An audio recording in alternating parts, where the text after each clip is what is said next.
Kas oled kunagi unistanud säravvalgetest hammastest, kuid kartnud valgendamise tagajärgi? Hammaste valgendamine on tänapäeval üks populaarsemaid kosmeetilisi protseduure, kuid paljud ei tea, et vale meetod võib põhjustada püsivaid kahjustusi.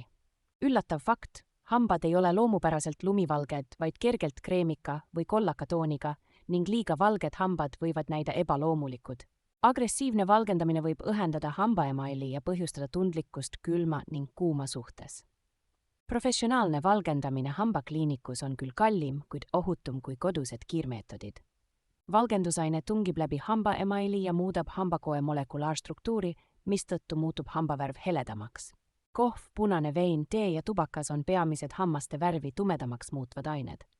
Realistlik hammaste valgendamise tulemus võtab aega vähemalt 2 nädalat ja muudab hambaid 2-3 tooni heledamaks. Ligi 72% inimestest kogeb pärast valgendamist ajutist hammaste tundlikkust, mis möödub tavaliselt paari päevaga. Looduslikud meetodid nagu aktiivsüüsi või söögisoda võivad küll hambaid veidi heledamaks muuta, kuid võivad valel kasutamisel kahjustada hambaemaili.